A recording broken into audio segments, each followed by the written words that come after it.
안녕하세요. 개인 투자자분들의 멘토 프로페서 킹입니다.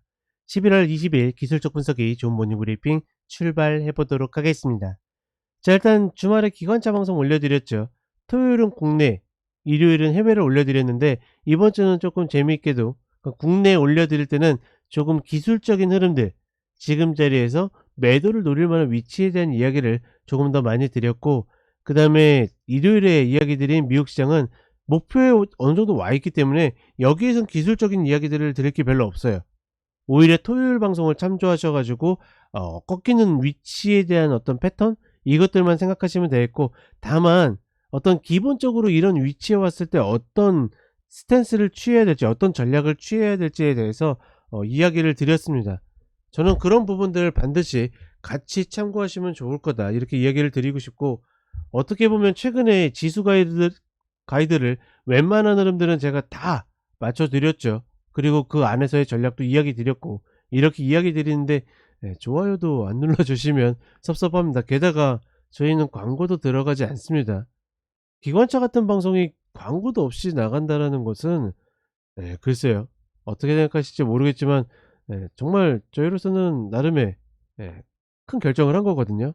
그러니 꼭 좋아요 눌러주시고, 주변에도 혹여나 고생하시고 계신 분들이 있으면 사실 훈수를 두기는 어려워요. 막 어떤 종목을 어떻게 해라 어떻게 해라. 근데 이런 방송이 있다, 이런 것들 같이 공유해 주시면 좀 더 좋겠다, 이렇게를 이야기를 드리겠습니다. 자, 이미 기관차 방송 때 어느 정도 큰 틀에 대해서 이야기를 드렸고, 미국은 지금 자리에서 더 가든 말든 어디를 치고 빠지냐의 문제이지 여기에서 어디까지 더 갈까를 고민하는 것은 크게 무의미하다, 이렇게 판단을 하고 있고, 재밌는 거는 국채금리랑 같이 움직일까 제가 이야기를 드렸는데, 뭐냐면 국채금리가 빠져야지 시장이 올라갔어요, 지금까지는. 왜냐면 인플레이션 때문에 금리에 대한 영향을 굉장히 민감하게 했기 때문에.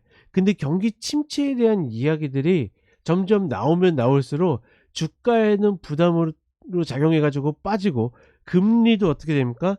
다시 금리 하락에 대한 기대감으로 같이 빠지게 되거든요. 혹여나 이런 패턴이 나오게 되는지에 대해서 단기적으로는 그렇지 않겠지만 어찌 됐거나 이런 이야기들이 솔솔 나오는지 관심 정도 가지시면 되겠다, 이렇게 보겠고, 한국 같은 경우에는 지수로 봤을 때는 매수에 좋은 자리는 2,400이지만 지금 2차 전지가 따로 움직이기 시작하면서 굉장히 애매해졌다라고 이야기 드렸죠. 종목 전체적으로 봤을 때는 각기전투이고, 그러니 지수로 봤을 때는 매수 좋은 자리가 2,400이겠지만 아마 종목을 보게 되면 지난주 저점 자리가 깨지지 않으면 또 매수를 들어가는, 뭐 그런, 좀 어떻게 보면 어 비슷해 보이지만 좀 다른 전략들을 써야 될 것이다. 그러니 전략들 좀 단단히 다시 리마인드 하셨으면 좋겠다, 이렇게 생각해 봅니다. 자, 그럼 차트 간단하게 보도록 하겠습니다. 자, 나스닥 30분의 흐름을 보게 되면, 그쵸, 이제 슬슬 꺾일 듯 말 듯, 더 이상 상단으로 가긴 힘들어, 뭐 이런 흐름들을 좀 보여주고 있죠.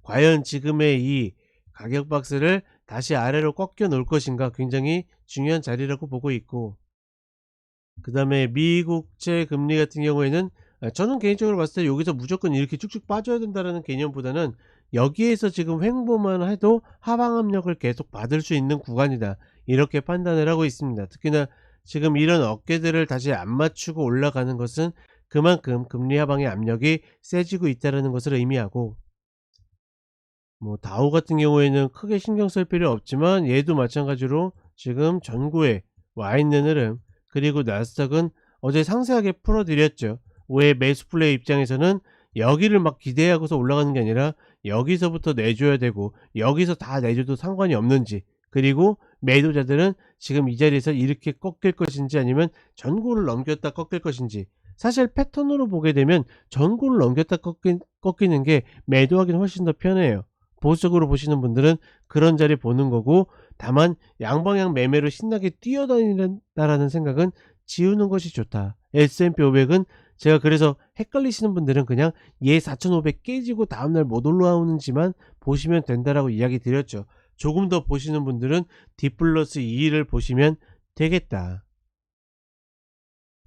그런 면에서 우리 시장도 매도를 노리시는 분들은 이렇게 120평 올랐다가 깨질 때가 가장 좋은 타이밍이라고 정리를 해 드렸고, 지수로 보면 별로 밀리지 않았기 때문에 지금 자리에서 보면 좀 어정쩡해 보이지만, 종목들 중에 2차 전지처럼 먼저 밀려 내려온 종목들은, 그러니까 얘는 지난주에 저점 이탈 컷으로 매수합니다가 성립이 안 되잖아요.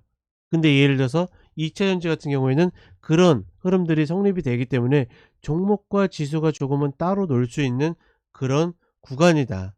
그리고 내가 노릴 종목과 섹터를 가급적이면 미리 정했으면 좋겠어요.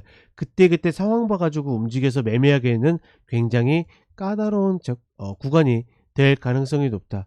코스닥도 조금 더 2차 전지 때문에 밀려 내리는 모습을 보여주고 있는데, 얘도 마찬가지로 지금 요 자리가 다시 내려오면 다시 한번 노려볼 수 있는, 그러니 어떻게 보면 얘가 이 자리에 내려왔을 때 뭐 2차 전지든 아니면 먼저 밀린 종목들의 매수 타이밍을 잡을 수 있으면 그게 가장 베스트의 매수 타이밍이 되지 않을까, 이렇게 생각해 봅니다. 자, 이렇게 간단하게 이야기 드렸고, 좀 더 풀어서 보실 분들은 기관차 방송 반드시 참고하시면 되겠고, 늘 보시게 되면 구독과 좋아요, 그리고 개인들이, 모든 개인들이 좀 강해질 때까지 좀 공유 같이 부탁드리도록 하겠습니다. 자, 그럼 저는 오전 시황과 종목대 다시 찾아뵙도록 하겠습니다. 감사합니다.